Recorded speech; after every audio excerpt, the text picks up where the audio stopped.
Hello friends, welcome on culmination classes. आज हम इस लेक्चर में पाइथागोरस प्रमेय के जो रियल लाइफ यूजेस हैं उनके बारे में पढ़ने वाले हैं। मैं आपको इस इस प्रकार के डायग्राम के द्वारा प्रत्येक एग्जाम्पल को समझाऊंगा। उससे पहले मैं आपको बता दूं कि आप मैंने क्लास नंबर 1 डाली है जिसमें पाइथागोरस प्रमेय की जो प्रमेय है तथा उनके प्रूफ के बारे में दिखाया गया है या बताया गया है। तो आप उस क्लास में जाकर देख सकते हैं। ये हमारी क्लास नंबर 2 है। तो इसमें मैं रियल लाइफ यूजेस के बारे में बताने वाला हूँ। चलिए पहले आर्किटेक्चर पर देखते हैं। तो आर्किटेक्चर में हम इसका प्रयोग किस प्रकार करेंगे? जैसे एक जो कमरा होता है, कमरे के जब फर्श की विकर्ण की बात आती है कि विकर्ण कितना लंबा होना चाहिए, तो वो डिपेंड करता है इसकी लंबाई और चौड़ाई पर। जैसे इस वाले डायग्राम में आपको दिखाई दे रही होगी कि इसकी जो लंबाई है वो लंबाई ले रखी है 6 मीटर और इस कमरे की चौड़ाई है 8 मीटर। और इसमें हम देखेंगे कि इस पर्स की लंबाई ये पर्स का विकर्ण है। और जो ये सेकंड डायग्राम है, सेकंड डायग्राम को हम थर्ड वाले वीडियो में पढ़ेंगे। ये सेकंड वाला वीडियो थर्ड वाले वीडियो में पढ़ेंगे। जो ये स्पेस विकर्ण है कि कौन सा विकर्ण है? स्पेस विकर्ण। तो इसको किस प्रकार निकाला जाता है? इसमें पहले इस फलक का जो डायगोनल है उसको निकालने के बाद इस पर एक पाइथागोरस प्रमेय फिर लगाई जाती है। 2 बार पाइथागोरस प्रमेय के बाद निकाला जाता है। इसको देखते हैं इसको किस प्रकार निकालेंगे। तो ये हमारी लंबाई हो गई, ये हमारी चौड़ाई हो गई। तो इसमें पाइथागोरस प्रमेय में आप देख रहे होंगे कि समकोण त्रिभुज की आवश्यकता होगी। तो समकोण त्रिभुज के लिए हमें 90 डिग्री की आवश्यकता है। तो आप इस वाले ट्रायंगल्स बनता हुआ नजर आ रहा होगा, ये एक ट्रायंगल बन गया हमारा। ठीक है, लंबाई हो गई, ये चौड़ाई हो गई और ये हमारा विकर्ण हो गया। ठीक है, तो आपको ये वाला कितना कोण नज़र आ रहा है? यहाँ 90 डिग्री कोण नज़र आ रहा होगा। यानी ये हमारा एक समकोण त्रिभुज हो गया। तो 90 डिग्री के सामने वाला हमारा क्या हो गया? कर्ण हो गया। ठीक, तो हमारा कर्ण क्या हो गया? तो कर्ण तो हो गया हमारा डी, विकर्ण हो गया। उसके बाद अगर मैं इसे थीटा मानता हूँ तो हमारी लंबाई क्या हो जाएगी? लेंथ ये परपेंडिकुलर क्या हो जाएगा? यानी लंब क्या हो गया हमारा? 6 मीटर। उसके बाद जो बचा कुचा है 8 मीटर, वह क्या हो जाएगा? हमारा आधार हो जाएगा। ठीक है, आधार हो जाएगा। हम अब पाइथागोरस प्रमेय का सूत्र लगाएंगे। तो के स्क्वायर बराबर होता है लंबी स्क्वायर प्लस आधार स्क्वायर। इसको नेक्स्ट पेज पे देख लेते हैं। ये ठीक है, तो यहाँ हमारा सूत्र लगा देंगे के स्क्वायर बराबर लंबी स्क्वायर प्लस आधार स्क्वायर। तो हमारा के स्क्वायर क्या था? के स्क्वायर था डी, तो ये डी स्क्वायर हो गया। और लंब कितना था हमारा? लंब था 6 मीटर, यानी 6 का स्क्वायर प्लस आधार कितना था?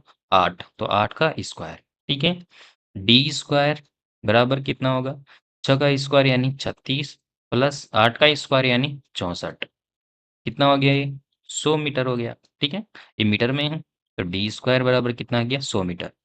अब हम देखते हैं कि जैसे भी एक्स स्क्वायर वाली इक्वेशन होती है यानी द्विघात इक्वेशन होती है, तो एक्स के कितने मान आते हैं? 2, क्योंकि इसकी पावर कितनी है? 2। तो यहाँ भी डी की पावर कितनी है? 2। तो हमारे आंसर आनी चाहिए 2। अच्छा, तो डी बराबर कितने आएंगे? प्लस माइनस का 10 मीटर। ठीक है, अब यहाँ दो आंसर आ गए। डी बराबर 1 है प्लस 10 मीटर, एक डी बराबर है माइनस के 10 मीटर। अब आप ये तो जानते होंगे कि कोई भी दूरी होगी तो ये लंबाई होगी, यानी ये हमेशा पॉजिटिव होगी, कुछ तो लंबाई होगी। नेगेटिव में तो लंबाई नहीं निकाल सकते ना, कि जिसे तो ये नेगेटिव वाली कभी भी लंबाई गिनी नहीं जाती। तो दूरी हमेशा किस में होती है? दूरी हमेशा पॉजिटिव होती है। तो पॉजिटिव वाला हमारा आंसर हो जाएगा, यानी आंसर कितना हो जाएगा? 10 मीटर। ठीक है, यहाँ जो आंसर आएगा रूट में 10 100 है, तो हमारे आंसर कितने आएंगे? प्लस माइनस के 10 मीटर आएंगे। परंतु हम केवल डिस्टेंस को किस में लेते हैं? प्लस में लेते हैं, इसलिए हमारा आंसर होगा 10 मीटर। ठीक है, अब नेक्स्ट एग्जाम्पल पे चलते हैं। जैसे ब्रिज है, तो ब्रिज में जब हम पिलर्स लगाते हैं तो पिलर्स में जब पिलर्स को लगाते वक्त नीचे एक आधार बनाया जाता है। तो आधार की यहाँ लंबाई कितनी दे रखी है? 5 मीटर दे रखी है। और इस पिलर की लंबाई कितनी है? 12 मीटर। तो अब वैज्ञानिकों से या फिर जो आर्किटेक्चर इंजीनियरों से पूछा जाता है कि भैया बताओ हमें कि हम कितनी बड़ी रोड लाएं जिससे ये बेस भी कवर हो जाए हमारा, और जो ये पिलर्स की लंबाई दे रखी है वो भी कवर हो जाए। तो रोड की लेंथ निकालने के लिए वह किस सूत्र का प्रयोग करेगा? पाइथागोरस प्रमेय का। तो पाइथागोरस प्रमेय का सूत्र का प्रयोग करेगा। देखते हैं। जैसे पाइथागोरस प्रमेय का सूत्र हो गया हमारा के स्क्वायर बराबर ए स्क्वायर प्लस लंब स्क्वायर। इसको तो प्लस ऐड कर रहे हैं तो ऐड में तो उल्टे सुल्टे लिख सकते हैं, ठीक है।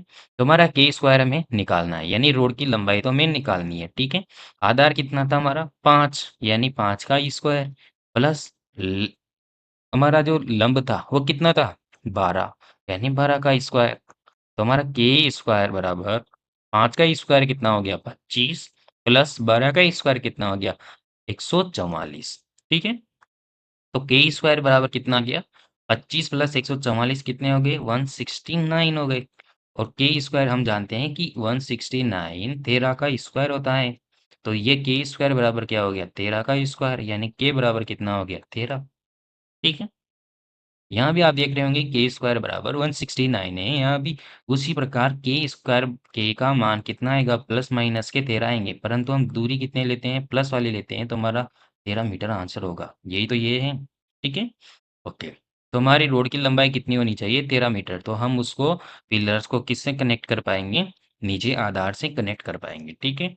नेक्स्ट है ये गेमिंग में हम किस प्रकार प्रयोग करते हैं, जो जैसे फ्री फायर ले लो, तो ये जो लड़ने वाला सैनिक है उसको हम किसी ओरिजिन पॉइंट से कितने डिस्टेंस पर कोई दूसरा सैनिक है, तो उसमें 3D स्ट्रक्चर का प्रयोग करते हैं। अब इस 3D स्ट्रक्चर को मैं नेक्स्ट वीडियो में बताने वाला हूँ, तो इस वाले का प्रयोग मैं नेक्स्ट में बताऊंगा आपको, ठीक है। उसके बाद हम देखते हैं इससे अगले वाले को, रोबोट को। रोबोट में हम किस प्रकार प्रयोग करते हैं, जब ये रोबोट बनाया गया तो जब इसका ये जॉइंट है तो इस जॉइंट से इसके जो जॉइंट्स हैं इसकी लंबाई कितनी है, उसके बाद और इसकी वर्टिकल लेंथ कितनी है, ठीक है। तो उसके आधार पर इसकी रीच होगी, भाई कितनी दूरी तक पहुंच सकता है। तो हम उस पहुंच को निकालने के लिए भी पाइथागोरस प्रमेय का प्रयोग करते हैं, ठीक है। अब देखो इसकी वर्टिकल दूरी कितनी दे रखी है 15 सेंटीमीटर, और इसकी जो हॉरिजॉन्टल है ये वाली दूरी नीचे से ले रखी है, तो इसकी हॉरिजॉन्टल दूरी कितनी लें 8 सेंटीमीटर। अब इसकी एक्चुअल रीच निकालने के लिए ये जैसे जैसे ये एक ट्राइंगल बन गया ना, ये देखिए ये ट्राइंगल बन गया। अब इससे कितना ये 90 डिग्री दिख रहा है, यानी ये समकोण त्रिभुज हो गया। तो हमारी जो एक्चुअल रीच है वो कर्ण हो जाएगी, क्योंकि 90 डिग्री के सामने है या सबसे बड़ी भुजा है। उसके बाद अगर मैं इसे थीटा मानता हूँ तो ये हमारा क्या हो जाएगा लंब हो जाएगा। उसके बाद या फिर ये क्या हो जाएगा हमारा आधार हो जाएगा, ठीक है। तो इसको ये देखिए ये एक समकोण त्रिभुज बन गया, ये वर्टिकल दूरी होगी एक्चुअल रीच, और इससे 8 सेंटीमीटर हॉरिजॉन्टल हो गया, इसको ऐसे करके लिख दिया, ठीक है। इसको हम नेक्स्ट पे सोल्व करते हैं। देखिए हम पाइथागोरस प्रमेय को लगाएंगे, यानी कर्ण स्क्वायर बराबर होता है लंब स्क्वायर प्लस आधार स्क्वायर।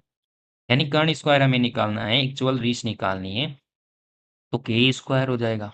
के स्क्वायर लंब स्क्वायर कितना है 15 में लंब माना था, या आधार मान लो। उसके बाद 15 का स्क्वायर हो गया। उसके बाद आधार स्क्वायर है, आधार कितना था 8, तो 8 का स्क्वायर हो जाएगा। यानी के स्क्वायर बराबर कितना हो गया 15 का स्क्वायर कितना होता है 225 प्लस 8 का स्क्वायर कितना होगा 64, यानी इसको ऐड कर दो 225 में 64 ऐड करोगे तो 289 हो जाएगा। यानी के स्क्वायर बराबर कितना आ गया 289। अब 289 क्या होता है ये 17 का स्क्वायर होता है, तो सब के स्क्वायर बराबर 17 का स्क्वायर। यानी अब जब पावर बराबर हो तो इसके आधार भी बराबर हो जाते हैं, यानी के बराबर कितना हो जाएगा 17 मीटर। ये हमारे रोबोट्स की एक्चुअल रीच आ गई, कहाँ तक रोबोट पहुंच सकता है। अब ये कैसे समझ में नहीं आया क्या, ये ऐसे आए जैसे ए की पावर यम है और बी की पावर भी यम है, यानी इनकी पावर तो बराबर है, तो इनके आधार भी ए बराबर बी होंगे। जैसे एम बराबर यम है तो ए बराबर बी होगा। इसी प्रकार यदि ए की पावर एम बराबर ए की पावर एन हो जाए, तो यहाँ आधार बराबर है तो अब पावर बराबर हो जाएगी, एम बराबर एन हो जाएगा। इनको मैं नेक्स्ट के इस थर्ड वीडियो के बाद लाऊंगा इसकी वीडियो, तो हमारे चैनल पर बने रहे सब्सक्राइब करिए, ठीक है। उसके बाद हम देखते हैं गूगल मैप में हम किस प्रकार इसका प्रयोग करेंगे। देखिए जैसे आपको मैं ये 2-3 बातें एक्स्ट्रा बताऊंगा, ठीक है। तो देखिए जैसे ये एक कार है, हम ओलो बुक किया और ओला में हम बैठे हुए हैं, और हमें क्या है जल्दी पहुंचना है, किस पर पहुंचना है पॉइंट बी पर पहुंचना है। तो मैं जब गूगल पर मैप पर सर्च किया तो उसने 2 रूट बताए। एक रूट था कि इस प्रकार में नॉर्थ में डायरेक्शन में जाऊं 12 किलोमीटर पे नॉर्थ से इधर वेस्ट की तरफ जाऊं, और 5 किलोमीटर उसके बाद मुझे बी पॉइंट नजर आएगा। उसके बाद एक उसने जैसे एक ब्लू लाइन तो इस पर दी और एक हल्की सी लाइन इस पे दी कि आप एक डायरेक्ट रास्ता भी चुन सकते हैं ए से बी के लिए। उसकी दूरी का पता नहीं है मुझे, आप दूरी निकाल लीजिए और आप पता कर लीजिए अगर आपको जो भी अच्छा लगे उसको। तो यहाँ सीधी दूरी निकालने के लिए हम किसका प्रयोग करते हैं? हम पाइथागोरस प्रमेय का प्रयोग करते हैं। जैसे ही इसने नॉर्थ डायरेक्शन में 12 किलोमीटर और जैसे ही इस बात ये वेस्ट डायरेक्शन होगी तो वेस्ट में कितना हो गया? 5 किलोमीटर। तो यहाँ पर आपको दिखाई दे रहा होगा ये 90 डिग्री है और ये एक सीधी लाइन है, ठीक है? सीधी लाइन है और ये आपको एक त्रिभुज समकोण त्रिभुज नज़र आ गया क्योंकि 1 डिग्री कितना हो गया? 90 डिग्री हो गया। अच्छा, तो इसको इस पर करते हैं नेक्स्ट पे। तो ये हमारा जो देखिए, ये हमारा त्रिभुज हो गया।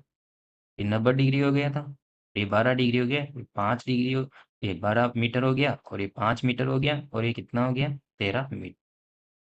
अब देखिए 13 मीटर जैसे ये हो गया, ठीक है? अब हमें इस वाले पॉइंट की दूरी निकालनी है, ए पॉइंट से बी पॉइंट के बीच की दूरी निकालनी है, ठीक है? अब अगर आपको ट्रिपलेट्स पता होंगे, मैं इसको नेक्स्ट वीडियो में, थर्ड वीडियो में लाने वाला हूँ।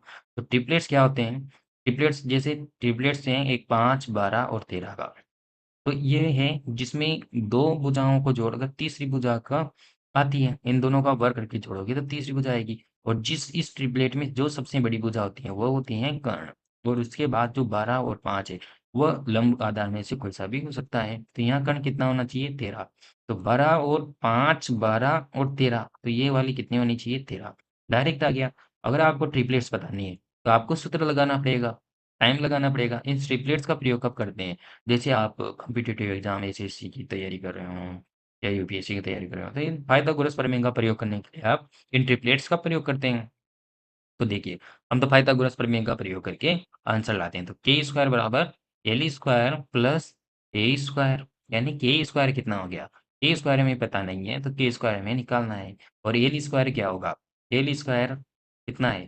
5 मीटर प्लस आधा कितना है? आधा है हमारा 12, यानी 12 का स्क्वायर, यानी के स्क्वायर कितना होगा? 5 का स्क्वायर 30 मीटर और 12 का स्क्वायर कितना होगा? यानी 144 मीटर, ठीक है? मीटर, यानी के स्क्वायर बराबर कितना हो गया? 169 मीटर, यानी के बराबर कितना हो गया? के स्क्वायर बराबर 13 का स्क्वायर, यानी के का आंसर कितना आ गया हमारा? के बराबर 13। यहाँ कौन सा सूत्र लगाया हमने? ए की पावर एम बराबर है बी की पावर एम, यानी ए बराबर क्या होगा?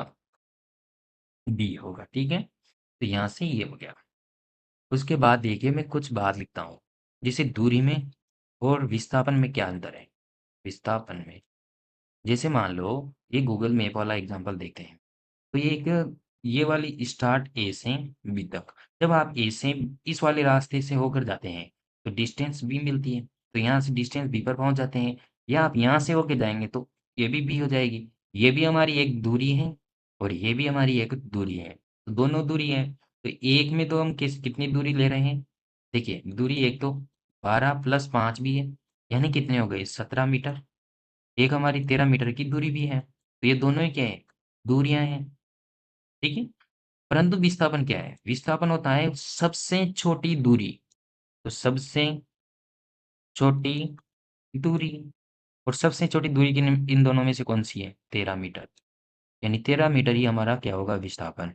तो विस्थापन कहीं भी आए, आपको सबसे छोटी वाली दूरी को लेना है। विस्थापन का मतलब ही सबसे छोटी दूरी होती है, ठीक है? अब नेक्स्ट एग्जाम्पल पे चलते हैं, ड्रोन वाला। यानी ड्रोन वाले में भी ये एक 3D स्ट्रक्चर वाला है और ये 3D स्ट्रक्चर वाले में हम नेक्स्ट वीडियो में पढ़ने वाले हैं, ठीक है? तो आई होप आपको ये वीडियो पसंद आया होगा। तो आप हमारे वीडियो को लाइक करें, कमेंट करें तथा हमारे चैनल को सब्सक्राइब करें। और इन सब की पीडीएफ्स के लिए हमारे टेलीग्राम चैनल को ज्वाइन कर सकते हैं। धन्यवाद।